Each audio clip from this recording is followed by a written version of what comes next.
Sejam bem-vindos ao DP Snipers Podcast. Eu me chamo Louise, eu sou fundadora desse podcast. Então, hoje a gente está com um tema muito interessante e um convidado muito especial, com uma vasta experiência na área de regulação de sinistro. Maurício Catão, ele é o CEO da Brasil Salvage. Ele tem um background de engenharia elétrica e TI, e ele tem muito a compartilhar com a gente por aqui. Eu entendo que grande parte do nosso público é proveniente do offshore e acabou se especializando mais em sistemas de posicionamento dinâmico, como é meu caso. Porém, é de extrema relevância que todos compreendam melhor como a indústria funciona, não só na parte offshore, mas na indústria de shipping, seguro, resseguro.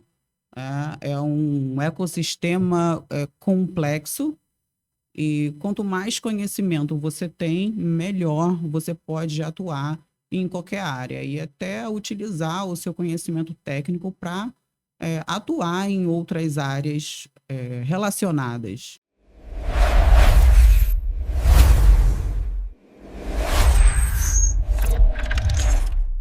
Seja bem-vindo, Muito Maurício. obrigado.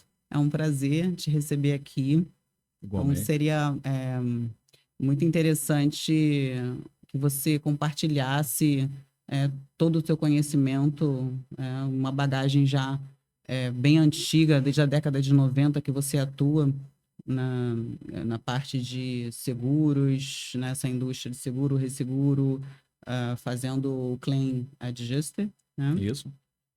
E a empresa ela é da década de 70, então é uma empresa já bem antiga, né? Você podia contar um pouquinho da história da empresa, do seu background, como tudo começou? Claro. Bom, essa empresa, como o Luiz salientou, foi fundada nos anos 70, né? Inicialmente naquele cenário de um Brasil fechado, uma economia fechada, onde tinha basicamente uma empresa de resseguro, que era o IRB, né? E a necessidade de ter uns claims adjusters nacionais aqui funcionando. O mercado era pujante, a gente tinha grandes estaleiros começando a construir, né? A gente tinha a antiga Docinave, que depois era em companhia de navegação da Vale, e tivemos os estaleiros grandes como Escavagima aqui também, e enfim. E a Brasil Salvage surgiu nesse contexto, né? Bem no início desse tipo de operação aqui no Brasil. A empresa foi fundada inicialmente por pessoas de mercado, junto com ex-pessoas de marinha, como meu avô e meu pai, que eram, né, meu avô era almirante à época e meu pai comandante, e com vasto conhecimento de engenharia naval, meu avô com formação de MIT, experiências, inclusive pelo Lloyd, e, e meu pai também já com vasta experiência, tendo passado por Docinave e outras empresas, inclusive Escavagima. Então, nesse contexto todo, a Brasil Saúde foi fundada e forjada pelo caráter dessas pessoas, né? E a empresa veio muito bem, crescendo ano após ano. A gente trabalhou com grandes empresas, trabalha com grandes seguradoras e, naturalmente, o primeiro impacto, vamos dizer, que a empresa sentiu em termos, vamos dizer assim, de mercado, foi como várias empresas do setor, de vários setores do Brasil sentiram, foi com a abertura de mercado. A gente viu isso acontecer com indústria automotiva, enfim, com tudo. Na hora que você entra, abertura de mercado, players estrangeiros em todas as áreas, você tem um nível de competição e de qualidade que na época a gente não tinha aqui, chegando no mercado de forma forte, né? Quem não lembra das palavras do Collor que a gente tinha carroças aqui de carro, e de repente entraram carros de verdade aqui para competir e mostrar que a gente tinha aqui não prestava. Então, de certa forma, isso aconteceu em todos os setores da economia, né? E que, de certa forma, no final das contas, é bom para crescimento da indústria nacional, se a coisa sendo bem coordenada, né? Sem um choque abrupto, mas com devida gerência do governo, que aqui no Brasil é complicado, mas enfim, acontece. A empresa diminuiu, se estabilizou quando houve o equilíbrio, vamos dizer assim, né? E a empresa veio seguindo desde essa abertura, funcionando, nunca deixou de funcionar, diminuiu de tamanho, perdeu para alguns concorrentes estrangeiros. Naturalmente, no mercado de regulação surgiram alguns outros players também nacionais, mas todo mundo que é do mercado sabe que são poucos. E em algum momento a gente viu que a empresa estava envelhecendo, né? Com aquele método de operação ligeiramente só modernizado frente ao que ela foi nos anos 70. E a gente precisava tornar isso mais ágil, mais informatizado, melhor. E eu ainda no início dos anos 90 entrei na empresa para tentar trazer um pouco desse lado de informatização, dado que a minha formação de engenharia elétrica e nessa época eu acabei saindo da faculdade direto para a área de computação, assim como tem engenheiro que sai para a área de finanças e tem engenheiro que sai para todo lado. Eu fui para a área de computação, especificamente no início na área de desenvolvimento. E naquele momento estava surgindo internet, ainda era uma coisa muito incipiente. Eu trabalhei numa empresa bacana, até que participou dessa abertura, que fomentou diversos cursos na área e palestras na época na área de informática no Brasil. Foi uma empresa muito bem sucedida na época. E aí eu comecei a entrar na empresa na época do meu pai, simplesmente para ajudar com os processos, porque estava tudo ainda muito manual, se pagava funcionário com cheque, enfim, nesse cenário. Entrou né? para modernizar a Entrou para empresa. modernizar. Então, sistemas de contabilidade feito internamente, implementação de servidores para armazenamento, digitalização de documentos, tudo que você imaginar que hoje é base para qualquer empresa funcionar, né? E, naturalmente, você acaba entrando, né? Eu na posição de confiança do presidente da empresa, naturalmente, entrando na parte administrativa, sugerindo melhoria de processos, aí depois contratando sistemas de ERP externos na época, né? Grandes empresas do mercado, melhorando processos, nem tudo dá para desenvolver internamente. E fui entrando na parte administrativa e cada vez mais na parte administrativa. E, como minha formação não é de engenharia naval, né, eu fiz até um curso na época na FUNENSEG, Fundação Nacional de Escolas de Seguros, para poder estar Sim, é bem conhecida essa escola. Para estar bem amparado na questão do seguro e contando com a expertise de todos os técnicos que tínhamos à nossa disposição. Mais gente que já estava no mercado há muitos anos, né? E a gente teve diversos funcionários que começaram na empresa como primeiro emprego e se aposentaram. Gente que viveu lá 40 anos trabalhando e se aposentaram lá. E uma empresa, assim, no geral, muito bem administrada, porque a gente nunca teve problema trabalhista. Teve 1 ou 2 casos, foi muito. A gente nunca teve funcionário saindo de lá insatisfeito, colocando a empresa na justiça. Realmente a gente tem muito orgulho disso. Uma empresa muito bem quista. É uma empresa bem sólida, né? Que já com bastante experiência no mercado. Exatamente. E sem contar que muitos desses que se aposentam e que passaram pela empresa, se colocam à disposição. Poxa, se precisar de um parecer técnico, né? Engenheiros navais aposentados, gente de mercado, gente com experiência em construção naval, ex-marinha, fala, poxa, pode contar comigo. E a gente tem gente dessa época ainda trabalhando para a gente, né? Senhores muito experientes, né? Alguns, infelizmente, também já faleceram, gente que a gente contava, né? Enfim, gente muito boa, mas tem que renovar. Então, quando eu entrei realmente mais forte na administração, foi quando a gente entendeu que a empresa tinha que renovar. E a empresa começou lá atrás como uma empresa SA, tinha muitos sócios, tinha empresas que tinham cotas da nossa empresa, era uma SA de capital fechado, não tinha ações em bolsa. E isso complica muito a administração, né? Você imagina, tem que envolver auditoria, CVM, você imagina, muita coisa. Advogados o tempo todo para poder estar sempre, né, auditores externos. E teve um momento que a gente resolveu que, como a empresa tinha diminuído muito, né, a gente resolveu que ia simplificar essa operação e fizemos uma reestruturação societária, que a empresa se tornou limitada, porque lá no início ela foi limitada, virou SA, e aí depois a gente, por questões administrativas mesmo, retornar isso é muito complicado, então a gente teve que, vamos dizer assim, encerrar uma para poder dar sequência na outra.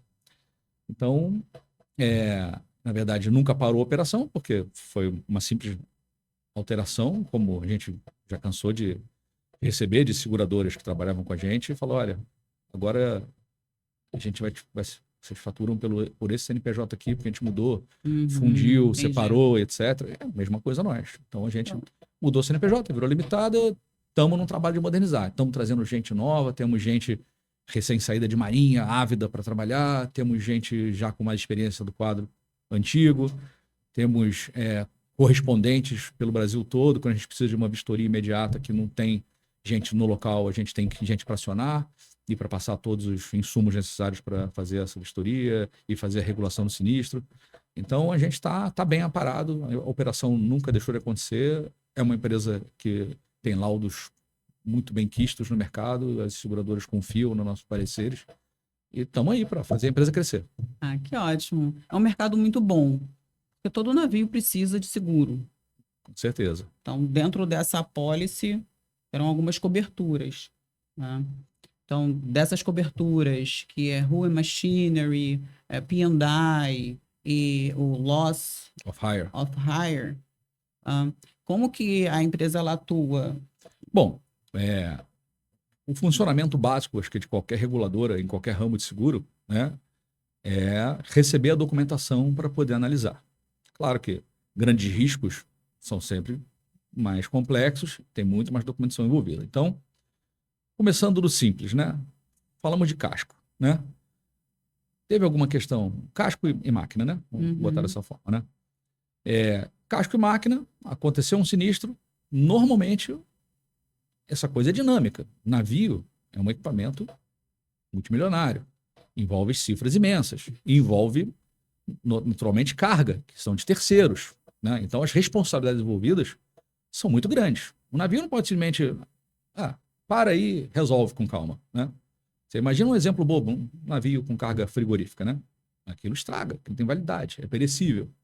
Fora os contratos, né, dessas empresas firmados, vamos dizer assim, que tem que fornecer em X tempo umas peças, ou seja, mercadoria para o destino. Se não chega no prazo contratado, é quebra de contrato. Então, ou seja, navio é muito dinâmico, né? A gente tem mania de achar que, assim, avião é o rápido, etc., mas tudo envolve prazo. Navio também tem que voltar ao funcionamento rápido. Sim. Então, qual é o modus operandi normal? No navio, não espera a seguradora para consertar. Simplesmente deu um problema, ele já conta com gente interna para já ir trabalhando em cima do problema, né? Se não precisa atracar, muitas vezes o problema vai sendo resolvido com o navio em andamento. Se muitas vezes faz um reparo provisório para que ele continue na operação, para cumprir, vamos dizer, o frete que ele esteja fazendo. E se precisar parar, tem que ser o mínimo possível, né? E esse armador, ele recebe rápido da seguradora? Aí isso é onde entra a regulação. Porque a rapidez, ela é definida por diversos fatores, né? Primeiro, pela entrega correta da documentação, né? Porque, como eu te disse, o armador não espera. Ele, em geral, arca com o conserto, né? E depois ele apresenta toda a documentação, né, para poder ser regulado o sinistro e ter estabelecido o que está coberto e o que não está. E se a regulação for bem feita, a documentação estiver de acordo, a seguradora recebeu o laudo, não havendo nenhuma, vamos dizer assim, grande ressalva, porque sempre tem um ping-pong, o laudo vai, volta, a gente recebe uma documentação e diz que não, essa documentação não é suficiente, está faltando isso, está faltando aquilo. Mas feito isso, vamos dizer assim, tem tudo para andar dentro dos prazos esperados pelo mercado. Rápido é relativo, né? Porque é um grande risco. Sim. Né? Não é igual um seguro automóvel que regula em 30 dias. Mas, sim, pode ter celeridade. Né? Nada impede que tenha. Mas é fundamental que todos os ritos sejam cumpridos. Né? E, claro, tem sinistros que levam anos para ser resolvidos. Né? Inclusive, por conta dessas questões todas, a gente tem aí uma nova lei aprovada, que eu acho que a gente vai acabar falando adiante. Sim. Então, que tenta apressar, tenta botar prazo mais curto nessas questões todas. Mas, enfim, voltando à questão das atuações, se você fala do casco, né, você tendo toda a documentação do reparo, ou falando de máquina, a mesma coisa, em geral a coisa vai bem. Se você tem por exemplo, o risco ambiental, né? Um navio, sei lá, afundou, vazou óleo, ou nem afundou, mas caiu uma carga perigosa ao mar, você começa a entrar em outras questões. Normalmente, essa parte ambiental acaba indo por P&I, né? São valores, às vezes, muito expressivos e difícil de você estimar, porque a velocidade é muito importante, né? Se há um vazamento de óleo e demora-se a tomar uma medida, né, de contenção, esse vazamento pode, por corrente, ser levado a dimensões incríveis, né? Espalhar. Sim, imagino. Então, e hoje em dia a gente sabe, ambiental, tudo só se fala em cifras Enormes. enormes. Isso. Então, aí entra isso. E no loss of hire é a questão óbvia. O navio parou, está sem operar, ele tem um custo parado. Ele tem que operar. Por isso que, em geral, quando chega para a gente o navio já está operando e chega a documentação. Em alguns casos, quando dá tempo de ter uma atuação rápida do tipo,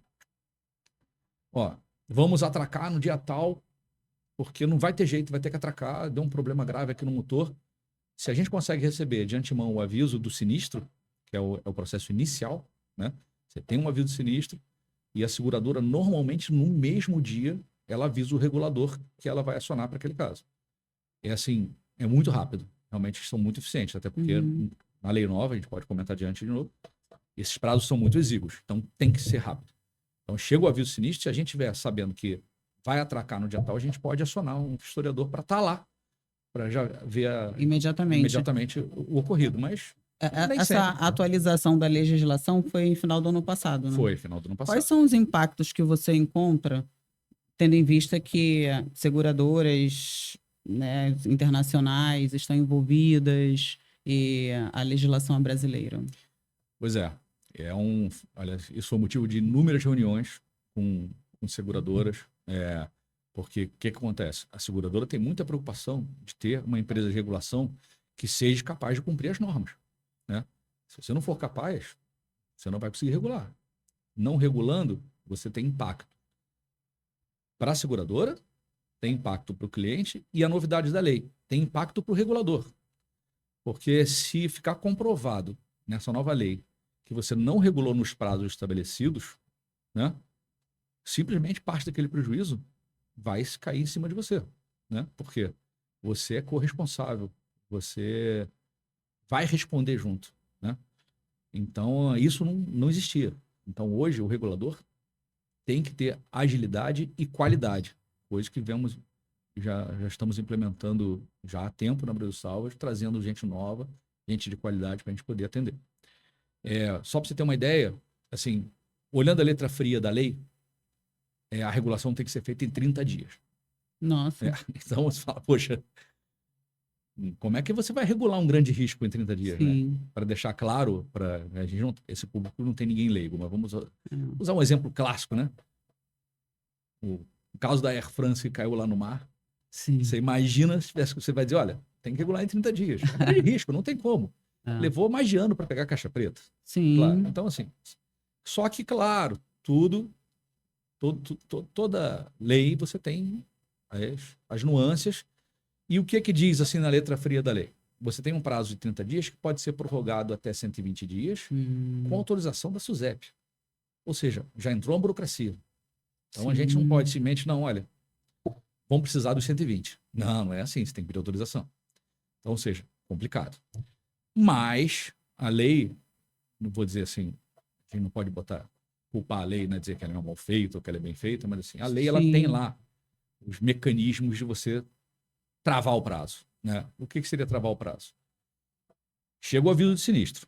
Chegou o aviso do sinistro, você tem que responder com a maior celeridade possível, né? Por quê? Na hora que você recebe o aviso, o prazo começa a contar. 1 dia, 2 dias, 3 dias e assim por diante. Você tem que preparar uma lista baseado já no que você recebeu daqueles sinistros, né? Pelo menos com a nossa experiência, olha, aconteceu, sei lá, um abarroamento, né?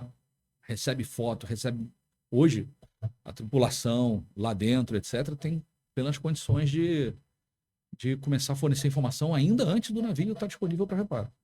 Chega tudo isso, a gente já dá uma analisada e já tem noção da documentação a ser solicitada. Na hora que a gente faz a primeira solicitação de documentação, o prazo para de contar. Então, essa documentação, vamos exagerar, pode levar, sei lá, 2, 3 meses para o cara Já apresentar. aconteceu muito contigo, de pedir para o armador e ele demorar para enviar. Não, aí exatamente, porque tem várias questões envolvidas. Você não tem como dizer, o cara vai entregar em 2 dias, não vai entregar em 10. Então, assim, na hora que foi feito esse pedido, o prazo para de contar. Na hora que ele entrega essa documentação, em tese, o prazo volta a contar. A gente analisa a documentação. Se não foi cumprido o que foi solicitado, avisa-se a seguradora e fala, olha, o prazo continua estancado. Não está cumprido tudo que foi solicitado. No momento em que é cumprido o que foi solicitado, o prazo volta a correr. Se você der conta que faltou alguma coisa que não foi solicitado, chama inovar o pedido. É o nome que a gente dá no ramo de seguro, é inovar. Quando você inova, o prazo volta a parar. Só que, segundo a lei, você só pode inovar uma vez. Então, se você esqueceu de pedir alguma coisa e pede na outra, na segunda vez, você não pode. Entendeu? Entendi. O prazo...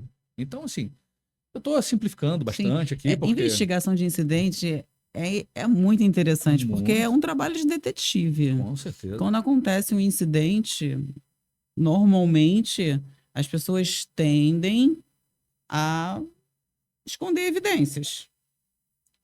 Pode ser, mas eu acho que só se, vamos dizer, se ele julgar que isso pode tender a ser ruim para o lado dele. Mas olha, eu vou te dizer que, em geral, assim, a gente não percebe isso muito, não. A gente...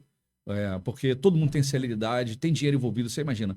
Ou no ramo de casco, ele tem que pagar antes, ou seja, ele vai tirar do bolso dele, né? Sim.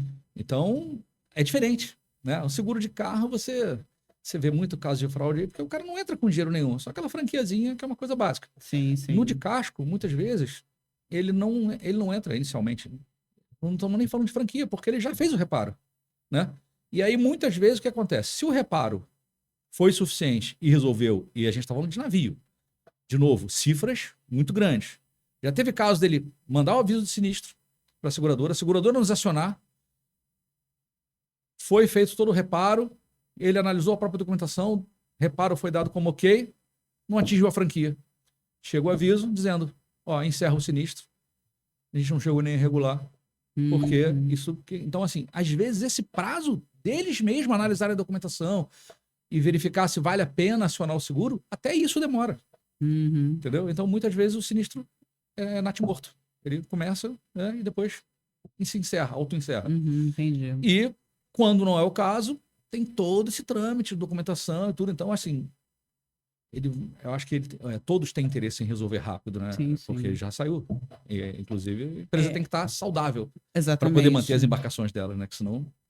Falando sobre compliance, eu busquei algum compliance que falasse sobre a mesma empresa trabalhar com regulação de sinistro e Marine Warrant Survey, né?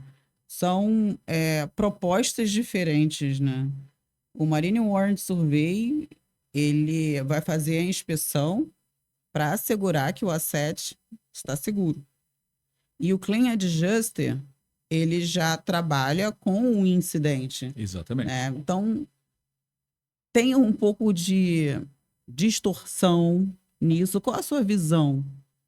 Se existe algum compliance com relação a isso? Qual a visão que você acha, né, das seguradoras com relação a isso? A sua própria visão, o seu posicionamento?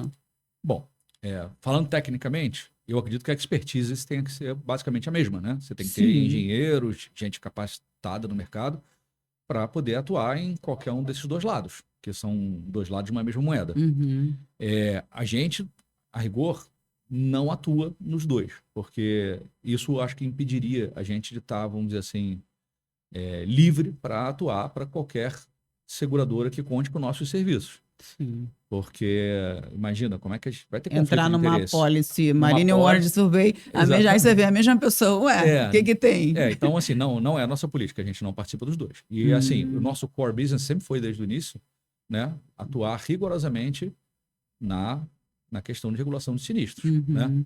Então, você poderia atuar, por exemplo, na área de riscos de de construção, né? Ou seja, sem dúvida, você poderia estar, por exemplo, construindo um navio que também, durante a construção, pode ter sinistro, Sim. né?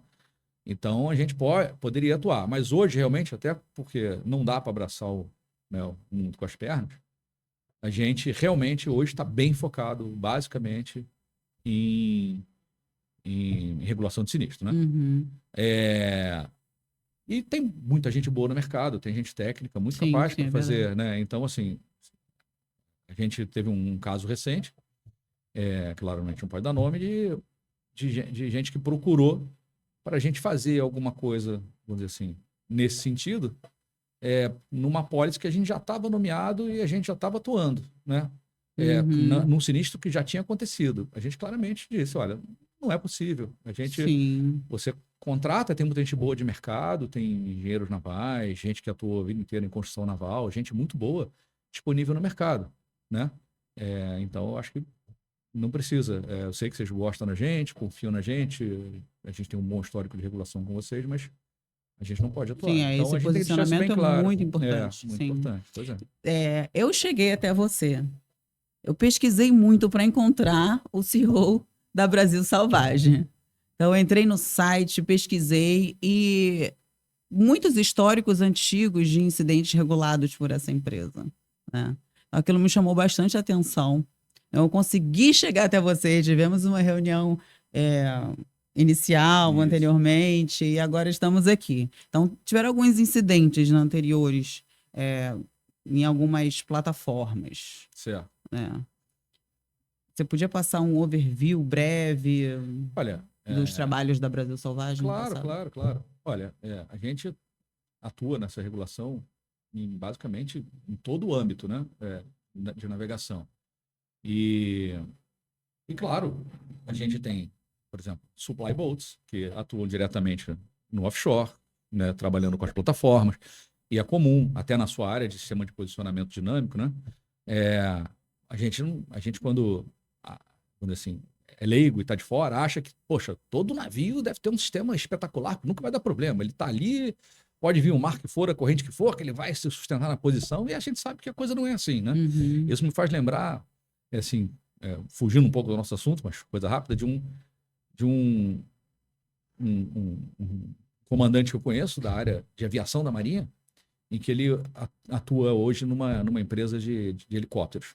E eu falei, poxa, mas hoje os helicópteros devem ser um espetáculo, deve ter vários motores, redundância. Ele falou, não, Maurício, a maioria não tem. Eu falei, mas como? Ele falou, porque é caro, né? Você tem equipamentos espetaculares, mas nem todo mundo tem condição de ter isso. Então, assim, é comum você ter um supply boat, está lá trabalhando e, de repente, bate numa plataforma, entendeu? Você pode ter um problema de estabilidade de plataforma, que a gente já atuou em casos assim. Vocês regularam incidentes como explosões? A gente já atuou em regulação de incidentes com plataformas, eu prefiro agora não botar nomes, etc. Mas sim. E alguns, a gente, como eu dei exemplo, já teve casos que a gente foi chamado ao local, sobrevoou, analisou, viu, e no final não precisou nem atuar, porque a plataforma acabou afundando, e aí entram outras questões, e aí muita gente, enfim, aí na hora que acontece o sinistro, de novo, as seguradoras têm a prerrogativa de escolher lá dentro da apólice uma reguladora a critério dela. Não existe uma fidelidade a uma única reguladora. Nenhuma seguradora atua com uma única reguladora nas apólices. Elas costumam, inclusive, até porque, vamos dizer assim, parece que não, mas o índice de sinistros é razoavelmente grande. Sim, né? Imagino. Eu diria que grandes sinistros são cada vez menores, no sentido de quantas vezes você vê um avião comercial cair, quantas vezes você vê um navio de grande porte afundar. É muito difícil, entendeu? Cada vez. Você vê o tempo todo acidente de aviãozinho e afundamento de barcaças, de coisas pequenas.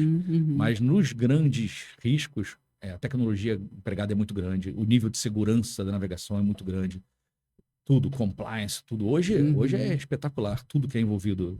É burocrático pra caramba também. É verdade. Mas hoje a qualidade envolvida é muito grande em tudo. Assim, tem empresas espetaculares fazendo equipamentos espetaculares. Né? Então, é um ramo muito interessante. E hoje, tudo está envolvido, né? Eu venho de uma origem de área tecnológica e quando você vê esses equipamentos náuticos hoje e esses simuladores todos, nossa, é encantador, né? É verdade. É espetacular. Para fechar com chave de ouro, eu queria falar sobre alguns grandes projetos. Então, para contextualizar, grandes projetos que envolvem FPSO, plataforma de perfuração, projetos submarinos, né? As petroleiras, elas concorrem a um bid. A ANP, ela faz o bid aqui no Brasil para as petroleiras, para fazer a exploração de grandes projetos, né? Grandes blocos. E o risco envolvido é tão grande que várias seguradoras se reúnem ali. Certo. Né? Para poder dividir esse O risco, né? É. Chamam de CARS, né? Esse tipo. A tua empresa, ela atua também, por exemplo, aquele projeto Tupi, né? De outros projetos, Libra. A tua empresa, ela tem essa estrutura para atender todos esses projetos de grande porte também, né? Bom, vamos lá. Como eu disse desde o início, a gente tem que estar nomeado pela Nomeado seguradora. na apólice. Estamos prontos para atender tudo que for solicitado. Sim. Temos gente muito capacitada hoje. Como eu disse, a gente renovou o nosso quadro de gente que a gente pode contar para poder regular os nossos sinistros, fazer os nossos laudos. Mas, naturalmente, é uma briga de foice o mercado. Todo mundo quer uma fatiazinha, né? Então, a gente tem se apresentado de novo para seguradores que já contam com a gente, para reforçar a nossa posição. Temos feito visitas a esses possíveis, vamos dizer, clientes nossos. Alguns que já trabalharam com a gente, que hoje não estão trabalhando e que a gente está fazendo força para voltar a trabalhar. Uhum. Enfim, business, né? Business. Faz parte. Então, mas, assim... eu vejo que a Brasil Salvage, ela é tão posicionada com regulação de sinistro há tantos anos, né? E isso é muito bem visto pelas seguradoras. Sem dúvida, é um dos cartões de visita, né? E a gente quer mostrar que a gente continua tendo qualidade e tendo delivery, né? Capaz de entregar e fazer. Então, estamos aí, mas a briga não é fácil. Não é fácil. Esse Brasil não é para amadores, né? Obrigada, foi um prazer falar contigo. Nada. A gente tem que agendar um outro podcast. Com certeza. Para a gente ir mais a fundo em alguns incidentes mais graves, como funciona essa nomeação em apólice. Acho que tem muita coisa interessante Tem muita a gente coisa. falar. A gente pode estudar o caso. Muito obrigada. E aparecer. Foi ótimo. Valeu, obrigado. Obrigada.